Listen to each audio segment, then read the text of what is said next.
Hello എല്ലാവർക്കും നമസ്കാരം. Serial മാനിയ variety സ്റ്റോറീസിന്റെ ഏറ്റവും പുതിയൊരു വീഡിയോയിലേക്ക് എല്ലാവർക്കും സ്വാഗതം. അങ്ങനെതാ രേവതിയും സച്ചിയും കൂടെ ആ ഒരു ദിവസം അങ്ങ് ഒന്നാകുകയാണ്. അപ്പം അതിൻ്റെ ആ ഒരു ദിവസമൊക്കെ കഴിഞ്ഞു. പിറ്റേ ദിവസം രാവിലെ ആകുന്ന ആ ഒരു സമയത്താണെങ്കിലോ അവൾ എല്ലാ ദിവസത്തെയും പോലെ തന്നെ എഴുന്നേറ്റു. പക്ഷെ എഴുന്നേക്കാനായിട്ട് മാത്രം ഇച്ചിരി വൈകിട്ടൊക്കെ ഉണ്ട്.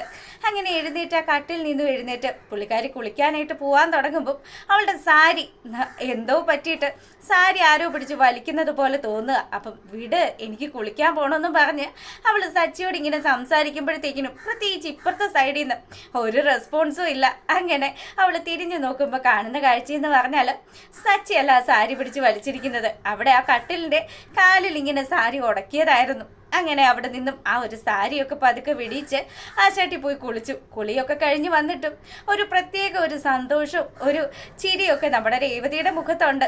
അങ്ങനെ അവൾ നേരെ വിളക്ക് വെക്കുന്ന റൂമിലേക്ക് പോവാണ്. അപ്പൊ ചന്ദ്രമതി ആണെങ്കിലോ, ഷടാ ഇവൾ എല്ലാ ദിവസവും രാവിലെ എഴുന്നേക്കുന്നതാണല്ലോ, ഇന്നിത് എന്ത് പറ്റി, താമസിച്ചു പോയല്ലോ. അപ്പൊ ചന്ദ്രയെ കണ്ടതും നമ്മുടെ രേവതി ആണെങ്കിൽ ഒരു ചെറു പുഞ്ചിരിയോടുകൂടി ചന്ദ്രയോട്, അമ്മേ ചായ ഞാൻ ഇപ്പൊ തരാട്ടോ, ഞാനേ വിളക്ക് വെച്ചിട്ട് വരാമെന്ന് പറഞ്ഞു. അല്ല അല്ല, അവിടെ നിൽക്ക്, എങ്ങോട്ടാ ഈ ഓടിത്തുള്ളി പോകുന്നത്? വിളക്കൊക്കെ എൻ്റെ ശ്രുതിമോള് വെച്ചോളും, നീ വെക്കണ്ട, നീ അടുക്കളയിലെ കാര്യങ്ങളൊക്കെ ചെയ്താൽ മതിയെന്നും പറഞ്ഞ് ചന്ദ്രമതി ദേഷ്യപ്പെടുമ്പോഴത്തേക്കിനും, അമ്മേ എല്ലാ ദിവസവും വിളക്ക് വെക്കുന്നതും കോലം വരയ്ക്കുന്നതും ഒക്കെ ഞാൻ തന്നെയല്ലേ, അത് ഞാൻ ചെയ്തോളാം, അമ്മ അതിന് മാത്രം തടസ്സം പറയരുതെന്ന് പറഞ്ഞു. എല്ലാ കാര്യങ്ങളും അമ്മ പറയുന്നത് പോലെ തന്നെയല്ലേ നടക്കുന്നത്, അരി വരെ അമ്മ എടുത്ത് തരാമെന്ന് പറഞ്ഞിട്ട് ഞാൻ അതൊക്കെ സമ്മതിച്ചു. പക്ഷേ ഇതുപോലെയുള്ള കാര്യങ്ങളൊന്നും എന്നോട് ചെയ്യരുതെന്ന് പറയരുതെന്നും പറഞ്ഞ് അവൾ തിരിച്ച് ചന്ദ്രമതിയോട് മറുപടി പറയുകയാണ്. അങ്ങനെ ഇവർ സംസാരിച്ചു കൊണ്ട് നിൽക്കുന്ന സമയത്താണെങ്കിലോ നമ്മളെ കാണിക്കുന്നത് നമ്മുടെ സച്ചി ഒരു സ്വപ്നം കാണുന്നതാണ്. സച്ചി രേവതി പ്രഗ്നൻ്റ് ആയിട്ട് നിൽക്കുന്നു. അതുപോലെ തന്നെ അവളെ ആശുപത്രിയിലേക്ക് ആ ഒരു സ്ട്രക്ചറിൽ തള്ളിക്കൊണ്ടു പോകുന്ന കാഴ്ച. സച്ചി അവൾക്ക് പിന്നാലെ ഇങ്ങനെ പോകുന്നുണ്ട്. രേവതി നീ വിഷമിക്കൊന്നും വേണ്ട, പേടിക്കണ്ട എന്നൊക്കെ പറഞ്ഞ് അവളെ ആശ്വസിപ്പിക്കുകയാണ്. അങ്ങനെ ലേബർ റൂമിൽ കയറ്റിയത് ഡോക്ടർമാരും സിസ്റ്റർമാരും ഒക്കെ ഇങ്ങനെ ഇറങ്ങി വന്നു. സച്ചിയോട് കൺഗ്രാറ്റുലേഷൻസ് ഒക്കെ പറയുകയാണ്. സച്ചി ആണെങ്കിലോ, എനിക്ക് എന്ത് കുഞ്ഞാ പിറന്നതെന്ന് ചോദിക്കുമ്പം നിനക്കൊരു പെൺകുട്ടിയാ പിറന്നതെന്നും പറഞ്ഞ് അവർ ആ കൊച്ചിനെ എടുത്ത് കയ്യിൽ കൊടുത്തു. ഒരു കുട്ടിയല്ല കേട്ടോ, ഇനിയും 3 കുട്ടികൾ നിനക്ക് വരാനുണ്ടെന്നും പറഞ്ഞ് ബാക്കിയുള്ള കുട്ടികളെ കൂടെ എടുത്തുകൊണ്ട് വരുമ്പോഴാണ് സച്ചിയുടെ കിളി പോകുന്നത്. സച്ചി പറഞ്ഞു, അയ്യോ എനിക്ക് ഒരുപാട് കടങ്ങളൊക്കെ ഉണ്ട്, അതുകൊണ്ട് എനിക്ക് ഒരു കൊച്ചു മതി, എനിക്ക് ഒരു കൊച്ചു മതിയേ എന്നും പറഞ്ഞ് സച്ചി ആണെങ്കിൽ ഉറക്കപ്പിച്ചിൽ കിടന്ന് നിലവിളിക്കാൻ തുടങ്ങി. ഇവിടെ ഈ ഒരു ബഹളമൊക്കെ കേൾക്കുമ്പോൾ നമ്മുടെ രവി ആണെങ്കിലോ, എന്തു പറ്റി ഇവനെന്നും പറഞ്ഞ് അവൻ്റെ അടുത്തേക്ക് ചെല്ലുകയാണ്. അങ്ങനെ അടുത്തേക്ക് ചെല്ലുന്ന ആ ഒരു സമയം സച്ചി ആണെങ്കിലോ ബഹളം വെച്ചു, എനിക്ക് ഒരുപാട് കടങ്ങളൊക്കെ ഉണ്ട്, എൻ്റെ വണ്ടിയുടെ വാടക വേറെ അടക്കണം, കുടുംബത്തിൽ ഒരുപാട് ചെലവുകളൊക്കെ ഉണ്ട്, ദയവ് ചെയ്ത് ഞാൻ ഇനി ഇങ്ങനെയുള്ളൊരു തെറ്റും ചെയ്യത്തില്ല എന്നും പറഞ്ഞ് ഇവനാണെങ്കിൽ ഇങ്ങനെയൊക്കെ സംസാരിച്ചു. പക്ഷെ രവിക്ക് കാര്യങ്ങളൊന്നും മനസ്സിലായില്ല. ആളാണെങ്കിലോ രേവതിയെ വിളിച്ചു, മോളെ രേവതി നീ ഇങ്ങ് വന്നേ, ദേ സച്ചി എന്തൊക്കെയോ പിച്ചും പെയ്യും ഒക്കെ പറഞ്ഞ് കരയാണെന്ന് പറഞ്ഞു. അങ്ങനെ അവൾ ചെന്ന് തട്ടി വിളിക്കുന്ന സമയത്താണെങ്കിലോ സച്ചി പറഞ്ഞു, എൻ്റെ രേവതി നീ എപ്പോഴാണ് ആശുപത്രിയിൽ നിന്ന് വന്നത്? എടി നമ്മുടെ പിള്ളേരൊക്കെ എന്തേന്ന് ചോദിക്കുമ്പോൾ ഞാൻ കണ്ടടി 4 പിള്ളേരെ ഒന്നും വളർത്താനുള്ള സെറ്റപ്പ് ഇപ്പം എനിക്കില്ല എന്നും പറഞ്ഞ് അവനിങ്ങനെ സംസാരിച്ചു കൊണ്ട് നിൽക്കുമ്പം അച്ഛനെ കാണുകയാണ്. അച്ഛനെ കണ്ടതും, അച്ഛൻ ഞാനൊരു സ്വപ്നം കണ്ടു, ദേ എനിക്കും രേവതിക്കും കൂടെ പെൺകുട്ടി പിറന്നു എന്ന് പറഞ്ഞ് അവൻ അത് ഒന്നല്ലച്ച 4 പിള്ളേരെന്നും പറഞ്ഞിട്ട് ഇവനിങ്ങനെ സംസാരിക്കുമ്പോഴത്തേക്കിനും അച്ഛന് കാര്യം പിടികിട്ടി. ഇനി ഒരിക്കലും ഞാൻ ഇങ്ങനെയുള്ളൊരു തെറ്റും ചെയ്യത്തില്ല എന്ന് പറഞ്ഞ് സച്ചി ഇങ്ങനെ പറഞ്ഞതും രേവതി നമ്മുടെ സച്ചിയുടെ വായങ്ങ് പൊത്തിപ്പിടിക്കുകയാണ്.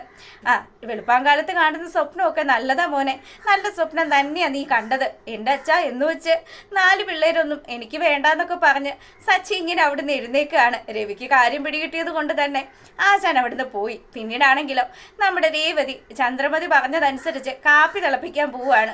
അങ്ങനെ അവൾ കാപ്പിയൊക്കെ ഉണ്ടാക്കിക്കൊണ്ട് നിൽക്കുമ്പം രാത്രിയിലെ കാര്യങ്ങളൊക്കെ ആലോചിച്ച് പുള്ളിക്കാരി ഇങ്ങനെ ചിരിച്ചുകൊണ്ട് നിൽക്കുകയാണ്. അങ്ങനെ സച്ചി ആണെങ്കിലോ നേരെ കുളിമുറിയിൽ പോയി. അപ്പം അവനും പല കാര്യങ്ങളൊക്കെ ആലോചിച്ച് അവിടെ അങ്ങനെ നിൽക്കുന്ന ആ ഒരു സമയത്താണെങ്കിലോ ചായക്കകത്ത് എത്ര പഞ്ചസാര ഇട്ടു എന്ന് പോലും നമ്മുടെ രേവതിക്ക് വലിയ കണക്കൊന്നുമില്ല. അങ്ങനെ ഇവള് ചായയൊക്കെ ഇട്ടുകൊണ്ട് വന്നു. ഇതെന്താടി ഇത്, 10 മിനിറ്റ് കൊണ്ട് പറഞ്ഞിട്ട് ഇപ്പതാ 20 മിനിറ്റായി അവളുടെ ഒരു ചായ ഉണ്ടാക്കല്. അല്ല, ഇവൾക്ക് ഇന്ന് ഇത് എന്താ പറ്റിയത്? ഇവളുടെ മുഖത്തൊക്കെ ഒരു പ്രത്യേക സന്തോഷമൊക്കെ ഉണ്ടല്ലോ. ഇനി എന്തെങ്കിലും ഞാൻ വിചാരിക്കുന്നത് പോലെ എങ്ങാനും സംഭവിച്ചു കാണുമോ? അതാണോ ഈ പെണ്ണിന്റെ മുഖത്ത് ഇത്ര നാണവും ചിരിയും എന്നൊക്കെ പറഞ്ഞ് ചന്ദ്രമതി ഇങ്ങനെ ആലോചിച്ചുകൊണ്ട് നിൽക്കുകയാണ്. ആ സമയത്താണെങ്കിലോ ഇതാ അമ്മേ ചായ കുടിച്ചോന്നും പറഞ്ഞ് ചന്ദ്രയ്ക്ക് ചായ കൊടുത്തു, രവിക്കും ചായ കൊടുത്തു. അപ്പൊ ഇവര് ചായ കുടിക്കാൻ തുടങ്ങുന്ന സമയത്ത് ശ്രീകാന്ത് ജോഗിങ്ങിനൊക്കെ പോയിട്ട് മടങ്ങി വരികയാണ്.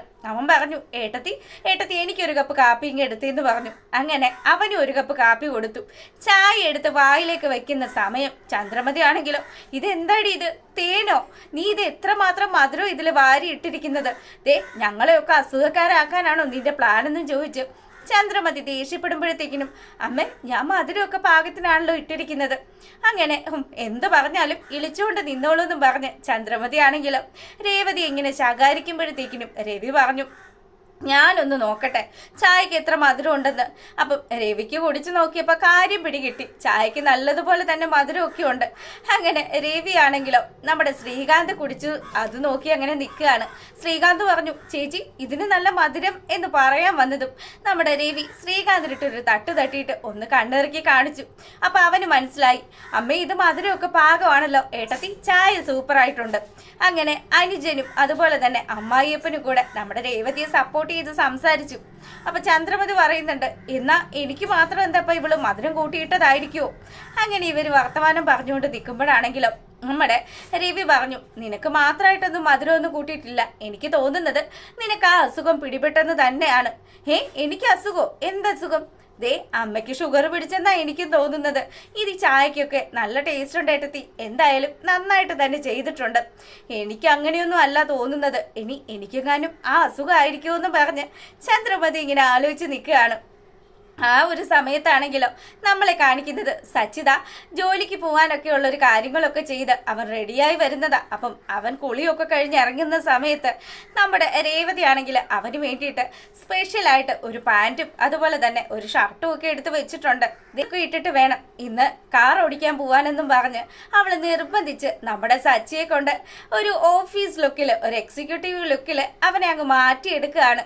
അപ്പം സച്ചി ഈ ഒരു വേഷത്തിൽ വരുന്നത് കാണുമ്പോൾ നമ്മുടെ ശ്രീകാന്തും അതുപോലെ തന്നെ രവിയൊക്കെ വളരെയധികം സന്തോഷിച്ചു. അവര് പറയുന്നുണ്ട്, ദേ നല്ല രസമുണ്ടല്ലോ കാണാനായിട്ട്, എനിക്ക് എന്തായാലും ഇഷ്ടപ്പെട്ടു. സച്ചി ഇങ്ങനെയൊക്കെ വരുന്നത് ഞാൻ ആദ്യമായിട്ടാണ് കാണുന്നതെന്നും പറഞ്ഞ് ശ്രീകാന്തും വലിയ നല്ല അഭിപ്രായം പറഞ്ഞു. രവിക്കും ഒരുപാട് സന്തോഷമൊക്കെ ആയി.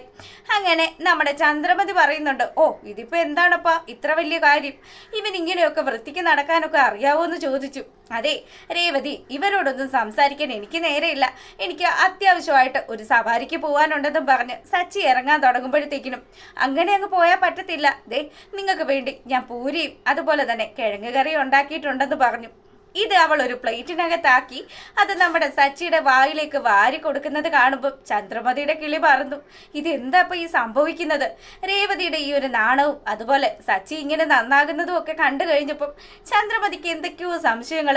ഈശ്വരാ, ഇനി ഇവർക്കെങ്ങാനും ശ്രുതിക്കും കുഞ്ഞുണ്ടാവുന്നതിന് മുന്നേ കുഞ്ഞെങ്ങാനും ഉണ്ടാവുമോ?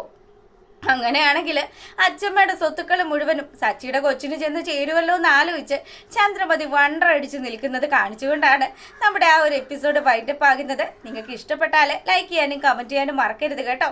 അപ്പോൾ ഓക്കെ.